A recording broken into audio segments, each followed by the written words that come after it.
Oh, I thought we were. That's no fun. So did I. All that banter. I've been talking to EMac and nobody's been able to hear. Oh, why waste my time? That's horrible. Waste of breath. Jeez. Seriously.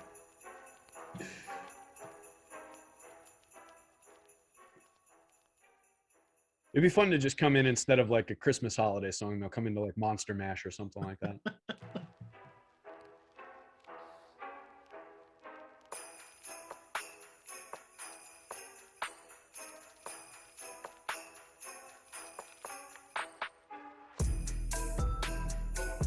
Good afternoon, Awesemo NFL fans. Good to see you again. It's been a while. I was on a show just a couple hours ago. Managed to write an NBA article in between.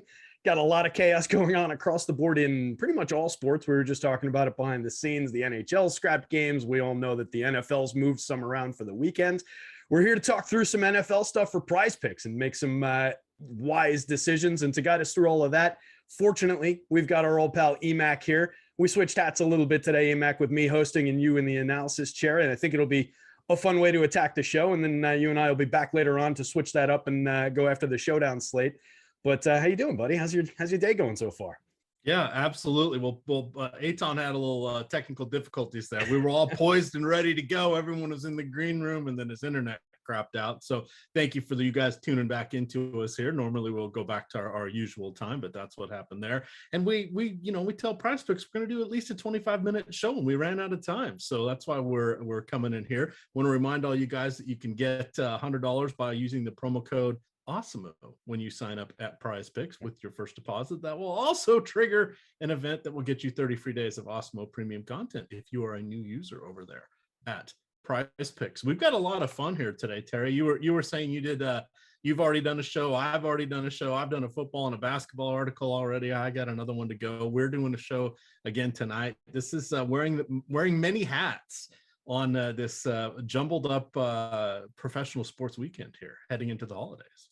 Yeah, a little bit. At some point this weekend, I have to find time to go see Spider-Man. I was going to do it on Thursday night at like 1 o'clock in the morning, and I just ended up a little tired, didn't feel like going.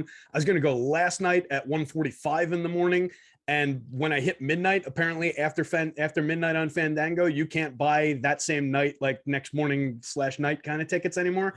Couldn't go to that one, so now we're stuck. It's Saturday. I got to update my football article. I usually crunch like 50,000 lineups overnight.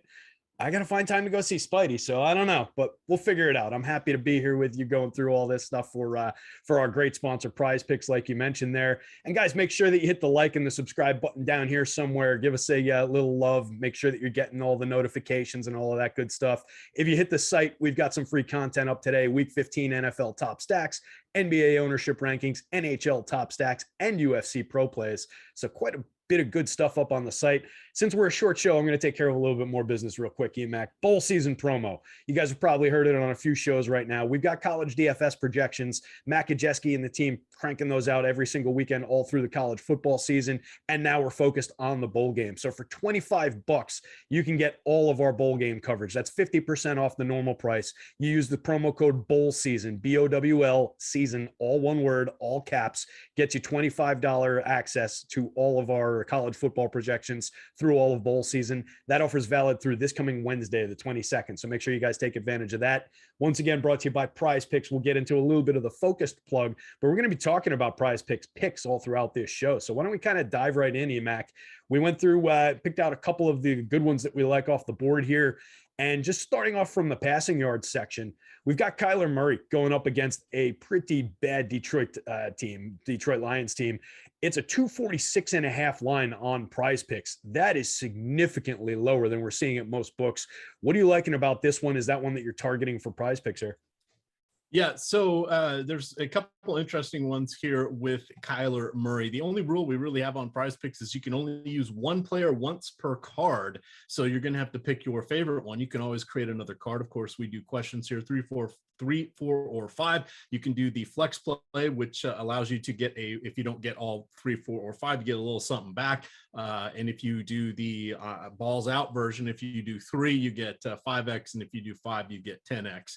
On if you get them all right. So Kyler Murray, PrizePicks number is 246.5 passing yards. Now, most books have him between 255 and 260. Now, that's an important thing to remember here, because at PrizePicks, they don't have the vigorish, right? You don't have to pay minus 120 to win 100, but you also don't get 100 to win 120. It's just what it is what it is what it is, and it's binary, right? And that's why we're building a little prop card here. So we worry more about the success and the hit rate of this. So most books are already giving us a little tick above. Awesemo has a 287 passing yard total here this week for Kyler Murray. Now, Murray missed a few games, came back in that game in Chicago, did a little bit of running. I think he only threw like 13 or 15 passes, but in his last game, he looked pretty solid. I believe even without DeAndre Hopkins, for the rest of the season here, he's still going to be a solid option. He hasn't really been playing favorites. So Awesemo with that 287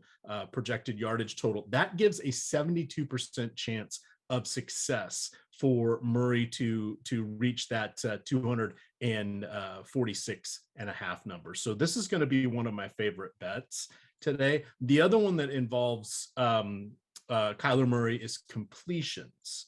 Now, this is where it gets a little tricky, because you look at completions, you're like, all right, 22 is the number for that. And Awesemo has him projected for 26.3. You're like, oh boy, this is a gimme, right? This is a slam dunk. Not so fast, my friends. Did you know that only once in the last 6 games has Kyler Murray completed 22 or more passes? He's hit the number 22. I think he's hit 22 twice. So I should have said more than 22. So that's a good number there, but Awesemo is coming in at 26.3. That's an 82% success rate. I would like to use one of these two choices to anchor my player cards for Sunday, but I wanted to bring up both of those because you can only use Kyler Murray once per card. Between the two, if you were picking, gun to your head kind of fashion, if you were picking one of these for the top spot on your card, is it going to be the yards one? I think I'm going to go with the yardage. It's a little more helpful. All you need is someone to break away. 22 completions is a lot, especially against a not so great team. I mean, likely will get there, but it just feels too close. And what if they get up for whatever reason, they get up really quick? Now you're hoping for some reason they need to start throwing the ball again. Now we saw that the other, it was one of the primetime games, the last one Pittsburgh was on, where everybody thought, oh, Ben Roethlisberger is going to have to throw the ball a bunch. He didn't get there until I think the very last drive of the game. And then he had like 4 completions on the last drive of the game. And we were only looking for him to get like 21 or something like that. So these can be fickle. Game script can really screw things up. And Arizona is not exactly a team that is going to just play that short passing game to move the ball. They will rely on the run. And they've, of course, got James Conner. I haven't seen if Edmonds is going to be back this week or not, but he's around. They've got I'm blanking on their rookie's name, so they've got options. Plus Murray himself actually does some running, so I would lean towards the yardage one. But those two do stand out, and we try to look for anything that's going to have a 70% or better hit rate. That means it's still going to fail about 1 out of 3 times, but it's far better than a 50-50. Yeah, and that's also part of what's fun if you're into player props, and if you're into picking bets like this. Instead of making a 5-way parlay that if one leg loses you drop the whole thing, on PrizePicks you can still win if you drop one of these picks, right? So if that does go pop, you're not completely shot in the foot. The last thing I'll throw into the mix, and it's partly probably because of that risk of them getting up big and then just running out the game in the second half, but our game script adjusted passing percentage is down to just 52.3% on the Arizona side of things. So one of the lighter numbers for them, and one of the lighter numbers on the board this week. So maybe that does concern me in the completions one a little bit more than the yardage one. Another yardage one that's popping up, a guy that we've looked to a little bit for DFS purposes recently, just given the passing volume, Tua Tagovailoa against the New York Jets, another quarterback where we're just kind of attacking one of the worst defenses in the league. A 240.5 line on PrizePicks, again coming in well under most of the books. Is that one that we're targeting here as well? Yes. So when we look at this one now, the Tua Tagovailoa, now it's another situation where you have a decent team going against a horrible team in the Jets. So most books have Tua Tagovailoa in the 250 to 255 passing yard range. PrizePicks has him at 240. Awesemo, on the other hand, has him at 270. So this is a big number. Again, that doesn't necessarily mean he's going to get 270. These are median projected outcomes, but that's a full 10%, 12% higher than what we're looking for. That's a nice little cushion. The other thing is, even if you were looking at it with just looking at the 255 that you can get on some of the props on the regular sportsbook sites, of course, now you got to factor in the juice one way or the other. But even on those, you're still coming up with about a 17% win rate, just difference between what they're doing and what PrizePicks is doing. So put into that the other part of the upside, and we're looking good. Now, we don't have Jalen Waddle. He's in the health and safety protocol, but Devontae Parker is back. So there are options here. I'm not as worried about them not. I mean, it'd be nice if they had Jalen Waddle, but they've still got, Gesicki, they've got Gaskin. There's plenty of short targets there for Tua Tagovailoa. So I like the 240. I think he'll approach the 270, 280 range. I don't know that he'll get 300, but I think we'll see a solid day from him. Yeah, and this is one where the game script adjusting passing in, just to put a comparison point on what I was saying before about Kyler Murray all the way down at 52.3, we look at Tua, and despite the fact that they'll most likely be leading the Jets by a pretty significant margin fairly quickly in this game, 58.4% in favor of the passing game here, 41.6%. They're just more of a pass-focused attack here, and they do have options like you were saying. So yeah, we do lose Jalen Waddle, which kind of sucks, but Gesicki saw 11 targets the last time out. Parker got 5. I expect that's where most of Waddle's 11 will end up. But Albert Wilson even saw 8 targets the last time around. So they don't mind spreading the ball around already. And Gaskin, is not one of the premier running backs in the league. So there's all good reasons to focus into the passing game here. So I like that. I think that's a good call here. Would that be like your second favorite one, or are there other ones as we're going to transition over to the rushing game in this next one? Like, for example, do you like this next rushing yardage one that we're looking at with Jeff Wilson going up against Atlanta at a 55.5 line? That one seems pretty aggressively low to me. Yeah. So amongst these here, I think I did 8 or 9 total on of my choices. They're going to be kind of my core plays. I'm going to start to look at it, get in there a little more. But as those of you that have watched me over the last several weeks, I'm not going to put anything out there that shouldn't already be on our short list. So these are all worthy of consideration. The Tagovailoa one is one I feel pretty good about, probably more so than the Jeff Wilson one. Now, let's talk a little bit about that. So you've got the 49ers hosting Atlanta. Eli Mitchell is out. However, Jeff Wilson is only looking at 55.5 yards. That guy's forever getting hurt. Hey, all 49ers running backs for the last 3 years have just seemingly been getting hurt. Now they've moved Deebo Samuel into he is going to be the second running back. Coach has already said that. And over the last 4 games, this is most recent, going reverse chronological, 5 carries for 36 and a touchdown, 8 for 79 and a touchdown. This is Deebo. 6 for 66 and 2 touchdowns, 8 for 37 and a touchdown. You've got Deebo lurking there.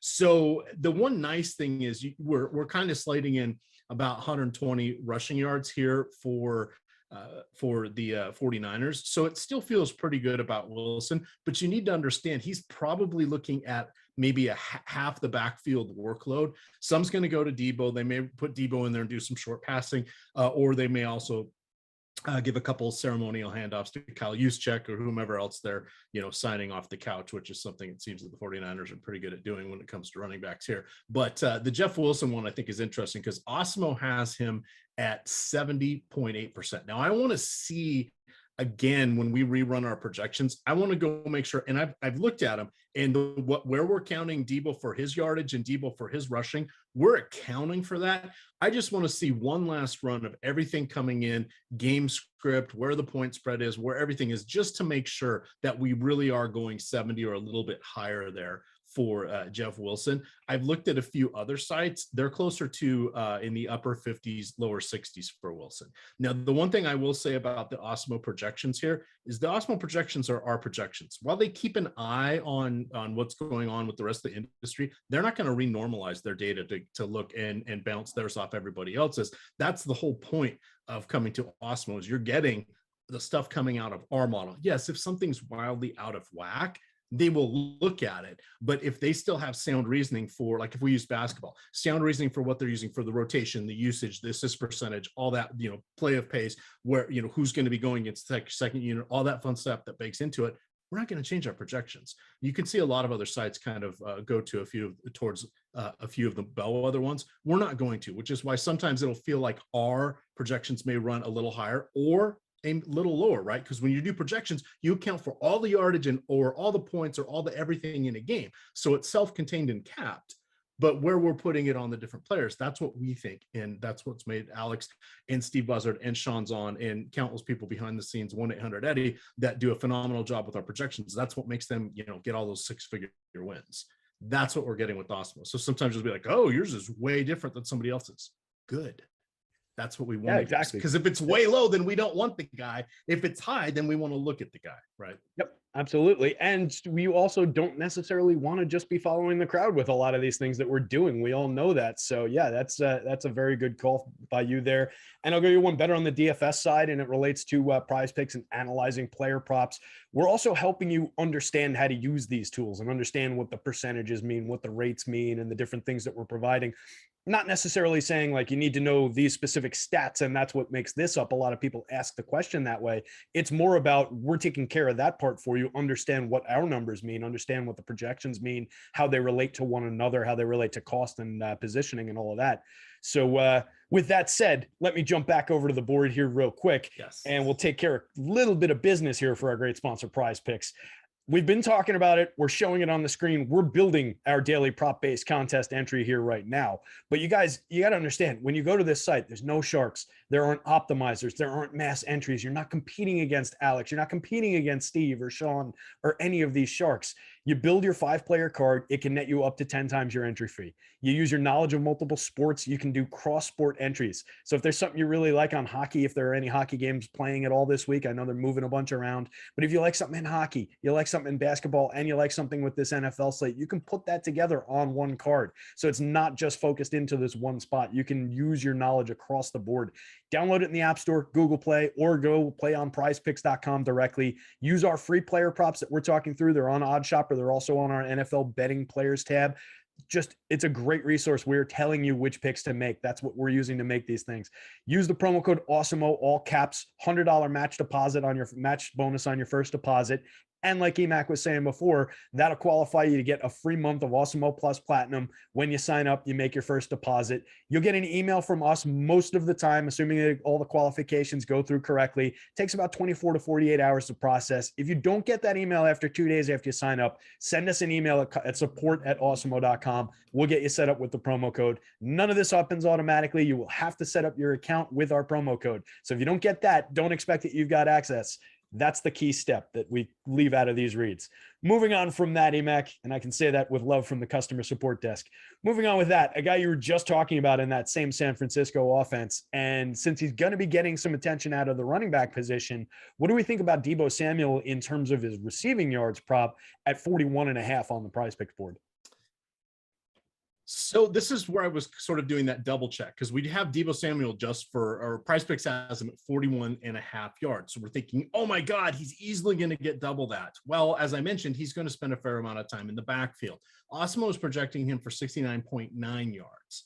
We are looking at, I thought when I was looking at it, I bet it's going to be 6 to 8 targets seems reasonable. Awesemo is projecting him at 7. However, over his last, I believe it's the last 3 games, Deebo has 7 total targets. So again, this is kind of, I don't want to play Deebo in DFS. We're burning a receiver spot. We're spending too much money. It's not worth it. We're not going to get to double-digit targets. I want to look at him on PrizePicks, but now you got to recalibrate. His role has changed. I'm going to keep hammering this, because if you're not looking at it, you're going to think, oh my God, this is a great deal here for his passing yards. I still think it's reasonable that he gets the over on that, but I wanted to temper expectations, because while we've seen some slugfest type games, and even though Awesemo's still giving him 7 targets, even if he got 7 targets and say 3 of them were him out of the backfield, he should get over 50 yards, Terry. It's not the yards I'm worried about, it's the targets. Is he going to get them? That's one where I'm sort of at the question mark. Now, I would prefer to do, I only want one running back here. I either am going to hitch my wagon over to Deebo, or I'm going to look at the Jeff Wilson. But enough wonkiness can happen, and who knows what's going to happen with Coach Kyle Shanahan there, and what tricks he has up his sleeve, or what else he's going to do. I don't want too many eggs in the San Francisco basket, but I wanted to look at this from all of the different angles because I found this one to be rather fascinating. So I would lean towards the Jeff Wilson rushing yards, only because we just haven't seen the pass catching go to Deebo. And that's something I want to look at a little more. But I wanted to call that out because when I was first scrolling through, I was like, oh my God, yeah, we're going to do this. And then you realize, wait, Deebo scored every week for the last 4 or 5 weeks as a running back. Yikes. He's kind of more of a running back. You don't see that as much on Red Zone. You're just thinking, oh, we got a lucky player. Oh, he's getting one of those, get the ball in our best playmaker's hands. No, he's actually doing snaps as a running back. I don't want, why am I blanking on his name? Ty Montgomery. No, thank you. I don't want that. But I will take full-time. But I will take Cordarrelle Patterson. If that's the kind of my love for Cordarrelle Patterson. That was week 1 that I DM'd you. I was like, this guy would be a Hall of Famer if he was just a little bit more lucky, and he's constantly stepping out of bounds and everything. And I was obviously being a little bit facetious there because it was week 1 and we didn't know the monster season he was going to put up, but happy to see the breakout year for Cordarrelle. He's a talented guy. Moving on, we'll hit the gas pedal a little bit on some of these. We've got DJ Moore on the board in the receiving yards for a 47.5 total. We've also got Devontae Parker sitting there at 52.5. Do you have a preference between those two picks and why? Yes. So Awesemo has an approximately 70% success rate for both of these guys. And you can find this over there for free on OddsShopper and looking and seeing what the projection is about what the target is. And then you can infer that based upon the actual win rate. So with DJ Moore, he's going into Buffalo. We know the Ralph in November and December, especially December, not the best place to play. Who knows exactly who's going to be his quarterback? I'm not sure. But remember, it was about 10 weeks ago when on this very same show, we had DJ Moore as one of our favorite picks for receptions, fantasy points, and yardage. And he got there. My, how things have changed. This is a very intriguing number at 47.5. Awesemo has him for 79.5. That's a lot of wiggle room there. I like that one, but I do like the Devontae Parker one a little better. We're looking for 52.5 yards. Basically, we need him to get 3 catches. We need him to get some sort of 30-yarder, which he's fully capable of, and then just a couple more, and we're there. This is one of those rare ones where I do think pairing the Tua Tagovailoa overpassing with the Devontae Parker makes sense. Now, we don't have to get cute with making fancy plays or whatever on PrizePicks. There are no points for us. There's no going against the grain, none of that. It's you versus the question versus them. That's it. So you want to make the best play that you can no matter what. You don't care what other people are doing, and you don't get style points. But this is one where I think you could get some synergy here, and I would like to have those guys on the same card. Boy, if you're just going to keep anticipating my follow-up questions, I guess I can just move us along to the next. We only have 25 minutes. So Eytan and I have this thing down. You're coming in, you're ready to be all cordial, a nice little back and forth, some flow to it. No, it's fast. It's punctual. Yeah, that's it. So yeah, I gotta stop trying to interject some thoughts or anything like that. Looking down the board toward the interceptions, we've got a few different players. They're all 0.5s. Do you have a favorite from amongst these? Because you've listed several on the board here. We've got Mac Jones, we've got Tannehill, Matt Ryan, Dak Prescott, and Trevor Lowly Lawrence. What do we think? Who do we like the most to crack that 0.5 interceptions?